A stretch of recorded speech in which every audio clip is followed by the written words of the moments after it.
ഇന്നത്തെ ഒരു കാലഘട്ടത്തിൽ ഒരാൾ മിസ്സിംഗ് ആയി പോയി കഴിഞ്ഞാൽ ആ മിസ്സിംഗ് ആയ വ്യക്തിയെ കണ്ടെത്താൻ കേരള പോലീസിന് വലിയ പ്രയാസമൊന്നും ഉണ്ടാകാറില്ല. കാരണം അത്രത്തോളം ടെക്നോളജിയും സംവിധാനങ്ങളുമൊക്കെ കേരള പോലീസിൻ്റെ പക്കലുണ്ട്. അതുപോലെ തന്നെ ഒരാൾ കൊല ചെയ്യപ്പെട്ട് കഴിഞ്ഞാൽ ആ കൊലപാതകയും നിഷ്പ്രയാസം കൊണ്ട് കേരള പോലീസ് പിടികൂടാറുമുണ്ട്.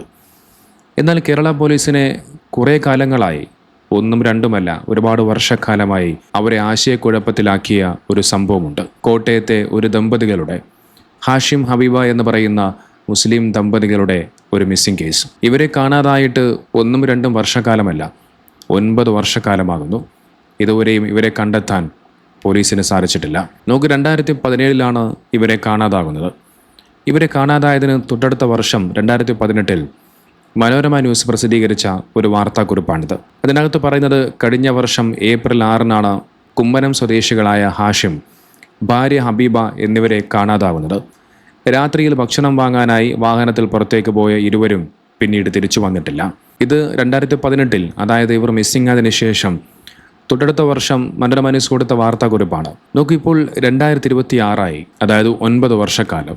9 വർഷക്കാലമായി ഇവരെ കണ്ടെത്തിയിട്ടില്ല. പോലീസ് അവരുടെ സംവിധാനങ്ങൾ ഉപയോഗിച്ചുകൊണ്ട് കഴിവിൻ്റെ പരമാവധി അവർക്ക് എന്തെല്ലാം ചെയ്യാൻ സാധിക്കുമോ അതിൻ്റെ അങ്ങേയറ്റം വരെ പോയി എല്ലാ വിധത്തിലുമുള്ള അന്വേഷണങ്ങളും നടത്തി. പക്ഷേ ഒരു തുമ്പ് പോലും കിട്ടിയില്ല. അവർ എവിടേക്കാണ് പോയത് എന്ന് ഇതുവരെയും കണ്ടെത്താൻ സാധിച്ചിട്ടില്ല.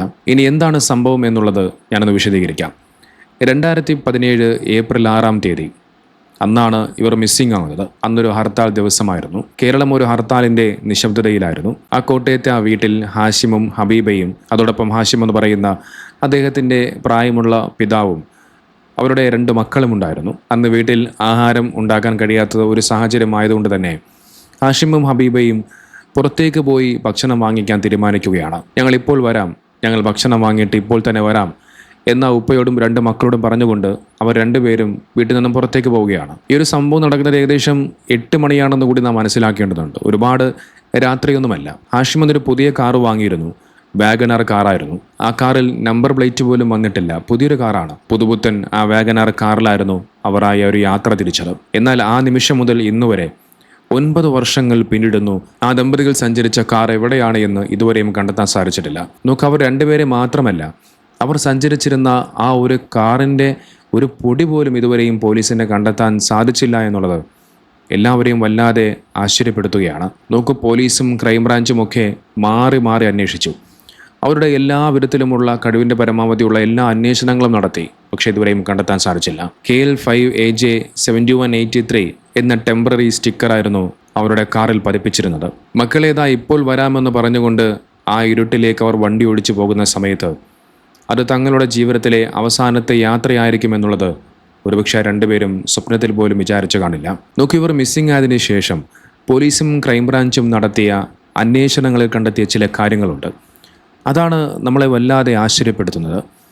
നമുക്കറിയാം, സാധാരണയായി നമ്മൾ കടയിലേക്ക് പോകുന്ന സമയത്ത്, സാധനം വാങ്ങാൻ പോകുന്ന സമയത്ത് ഒന്നുകിൽ നമ്മൾ ഫോൺ ഉപയോഗിക്കാറുണ്ട്, അല്ലെങ്കിൽ നമ്മുടെ പേഴ്സുകളോ ATM കാർഡുകളോ അങ്ങനെ എന്തെങ്കിലുമൊക്കെ നമ്മൾ കരുതാറുണ്ട്. പക്ഷേ ഇവർ 2 പേരും അത്തരത്തിലുള്ള ഒരു സാധനങ്ങളും കയ്യിലെടുത്തിരുന്നില്ല എന്നുള്ളതാണ്. കാരണം ഇവരുടെ വീട്ടിൽ നിന്നും ഇവരുടെ മൊബൈൽ ഫോണുകളും പേഴ്സുകളും ATM കാർഡും എല്ലാം പോലീസിനെ കണ്ടെത്താൻ സാധിച്ചു. മൊബൈൽ ഫോൺ എടുക്കാതിരുന്നത് ഒരു പക്ഷേ ഞങ്ങൾ 10 മിനിറ്റിനുള്ളിൽ മടങ്ങി വരാമെന്ന് പറഞ്ഞതുകൊണ്ടായിരിക്കാം. പക്ഷേ എന്തുകൊണ്ടാണ് ഇവർ പൈസ എടുക്കാതെ പോയി എന്നുള്ളത് ഒരു ചോദ്യചിഹ്നമായി കിടക്കുകയാണ്. അന്വേഷണം തുടങ്ങിയ സമയത്ത് പോലീസിനാകെയുള്ള ഒരു തെളിവെന്ന് പറയുന്നത് ഇല്ലിക്കൽ പാലത്തിന് സമീപമുള്ള ഒരു CCTV ദൃശ്യമായിരുന്നു. അവർ സഞ്ചരിച്ച കാർ പാലം കഴിഞ്ഞ് വലത്തോട്ട് തിരിയുന്ന ഒരു മങ്ങിയ ദൃശ്യം. ആ ഒരു ദൃശ്യം അതുമാത്രമാണ് പോലീസിന് ആകെ ഇവരെക്കുറിച്ച് അവസാനമായി കണ്ടെത്താൻ സാധിച്ചത്. അതിനുശേഷം ഒരുപാട് CCTV ഫൂട്ടേജുകൾ പോലീസ് പരിശോധിച്ചു. 200-300 CCTV ദൃശ്യങ്ങളൊക്കെ കഴിവിൻ്റെ പരമാവധി പരിശോധിച്ചു. പക്ഷേ ഒരു തുമ്പ് പോലും കിട്ടിയില്ല. മാത്രമല്ല, അടുത്തുള്ള പെട്രോൾ പമ്പുകളിൽ, കടകളിൽ, അങ്ങനെ എല്ലാ വിധത്തിലും അന്വേഷിച്ചു. ഒന്നും കണ്ടെത്താൻ സാധിച്ചില്ല. ഇനി കാർ ഏതെങ്കിലും പുഴയിലോ കായലിലോ മറ്റെന്തെങ്കിലും മുങ്ങിപ്പോയിട്ടുണ്ടാകാം, മറിഞ്ഞു വീണിട്ടുണ്ടാകാം എന്നതിൻ്റെ അടിസ്ഥാനത്തിൽ ആ പരിസരത്തുള്ള എല്ലാ കായലിലും പുഴയിലുമൊക്കെ ശക്തമായ തിരച്ചിൽ നടത്തി. എന്നിട്ടും യാതൊരുവിധ രക്ഷയുമില്ല. അപകടം സംഭവിച്ചിരിക്കാം എന്ന നിഗമനത്തിലായിരുന്നു പോലീസ് ആദ്യം. കോട്ടയത്തെയും പരിസരത്തെയും എല്ലാ ജലാശയങ്ങളിലും മുങ്ങൽ വിദഗ്ധർ തിരച്ചിൽ നടത്തി. മീനച്ചിലാറിൻ്റെ ആഴങ്ങളിൽ വരെ അവർ അരിച്ചു പറക്കി.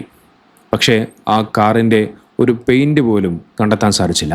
ഒരു കാർ ജലാശയത്തിൽ വീണ് കഴിഞ്ഞാൽ അതിൻ്റെ ഓയിൽ പാടുകളോ മറ്റ് ലക്ഷണങ്ങളോ ഒക്കെ കാണേണ്ടതാണ്. പക്ഷേ ഇവിടെ അതും ഉണ്ടായില്ല. അങ്ങനെയാണ് ഈ കേസ് അവസാനം പോലീസ് ക്രൈംബ്രാഞ്ചിന് കൈമാറുന്നത്. ക്രൈംബ്രാഞ്ച് അന്വേഷണത്തിനിടയിലാണ് കോട്ടയം മറിയപ്പള്ളിയിലെ മുട്ടത്തുള്ള ആ വലിയൊരു പാറക്കുളം, ആ പാറക്കുളത്തെക്കുറിച്ചുള്ള സൂചന അവർക്ക് ലഭിക്കുന്നത്. ആരെങ്കിലും കാർ അവിടെ കൊണ്ടുപോയി തള്ളിയതാണോ എന്നവർ സംശയിച്ചു. ലക്ഷക്കണക്കിന് ലിറ്റർ വെള്ളമാണ് അന്ന് ക്രൈംബ്രാഞ്ച് മോട്ടോറുകൾ ഉപയോഗിച്ചുകൊണ്ട് വറ്റിച്ചു മാറ്റിയത്. കേരളം മുഴുവനും ഉറ്റുനോക്കിയൊരു ദിവസമായിരുന്നു അത്. ആ വെള്ളം വറ്റിക്കഴിഞ്ഞാൽ ആ ചെളിയിൽ തങ്ങളുടെ ആ മാതാപിതാക്കൾ കാണുമെന്ന മക്കളും ആ പ്രായമായ അദ്ദേഹത്തിൻ്റെ ഉപ്പയുമൊക്കെ വല്ലാതെ ആഗ്രഹിച്ചിരുന്നു. പക്ഷെ അവിടെയും നിരാശയായിരുന്നു. ആ കുളത്തിൻ്റെ അടിത്തട്ടിലും അവരെ കണ്ടെത്താനായില്ല.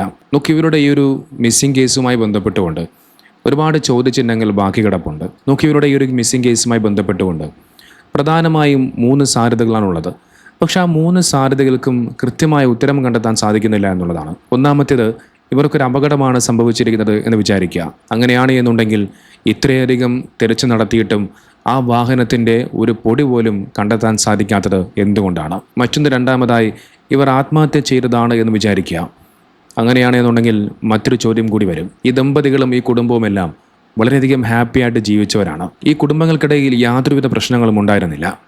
മാത്രമല്ല, ഒരു പുതിയൊരു കാറൊക്കെ വീട്ടിലേക്ക് വാങ്ങിയ ആ ഒരു സന്തോഷത്തിൽ അവർ എന്തിന് ആത്മഹത്യ ചെയ്യണം? മാത്രമല്ല, ആ മക്കളെയും വൃദ്ധനായ പിതാവിനെയും ഒക്കെ അവർക്ക് വലിയ ഇഷ്ടം കൂടിയായിരുന്നു. ഇനി മൂന്നാമതായി ഉള്ളത്, ആരെങ്കിലും ആസൂത്രിതമായി കൊണ്ട് ഇവർ എന്തെങ്കിലും തട്ടിക്കൊണ്ടുപോയതാണോ എന്നുള്ളതാണ്. അങ്ങനെയാണ് എന്നുണ്ടെങ്കിൽ പണവും ഫോണും ഒന്നുമില്ലാതെ ഒരു രജിസ്റ്റർ ചെയ്യാത്ത ആ വണ്ടിയിൽ അവർക്ക് എത്ര ദൂരം പോകാൻ സാധിക്കും? ഇനി ഇവരെ ആരെങ്കിലും കടത്തിക്കൊണ്ടുപോയതാണെന്ന് വിചാരിച്ചാൽ പോലും ആ വാഗണർ കാർ ഒളിപ്പിച്ച് വെക്കുക എന്നുള്ളത്, അതും ഇത്രയും വർഷക്കാലമായി 9 വർഷക്കാലമായി ആ കാർ ഒളിപ്പിച്ചു വെക്കുക എന്നുള്ളത് അസാധ്യമായ കാര്യമാണ്. അതും കേരളം പോലെ ഇത്രയും ജനസാന്ദ്രതയുള്ള ഒരു സ്ഥലത്ത്. അവരുടെ ഫോണിലേക്ക് വാട്സപ്പിലും SMS-ലും ഒരു വർഷത്തിനിടെ വന്ന എല്ലാ സന്ദേശങ്ങളും പോലീസ് പരിശോധിച്ചു. കോട്ടയത്തിൻ്റെ 30 കിലോമീറ്റർ ചുറ്റളവിലുള്ള എല്ലാ ജലാശയങ്ങളിലും ചങ്ങനാശ്ശേരി AC കനാലിലും തണ്ണീർമുക്കം ബണ്ടിലും പലതവണയാണ് പോലീസ് പരിശോധന നടത്തിയത്.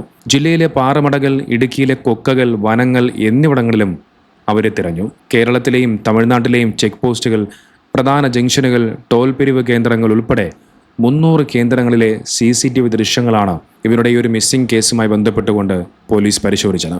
കഴിഞ്ഞില്ല. തെക്കേ ഇന്ത്യയിലെ എല്ലാ മെഡിക്കൽ കോളേജുകളിലും സർക്കാർ ആശുപത്രികളിലും അന്വേഷണം നടത്തി.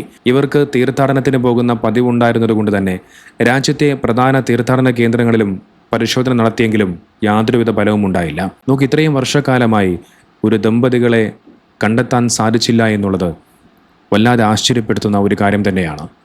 അവർക്ക് എന്തായിരിക്കും സംഭവിച്ചിട്ടുണ്ടാവുക? നോക്കി, ഒരു സംഭവവുമായി ബന്ധപ്പെട്ടുകൊണ്ട് സോഷ്യൽ മീഡിയയിൽ ചില ആളുകൾ ഇതിനെ മറ്റൊരു തരത്തിലേക്കൊക്കെ ഇതിനെ വ്യാഖ്യാനിച്ച് കൊണ്ടുപോകുന്നുണ്ട്. ഈ ടൈം ട്രാവലിംഗ് എന്ന് പറയുന്ന ഒരു കൺസെപ്റ്റിനെ വെച്ചുകൊണ്ട് ഈ ഒരു സംഭവത്തിനൊക്കെ കൂട്ടിച്ചേർക്കുന്നുണ്ട്. ഏതായാലും നിങ്ങൾ തന്നെ പറയൂ, എന്തായിരിക്കും ഇവർക്ക് സംഭവിച്ചിട്ടുണ്ടാവുക?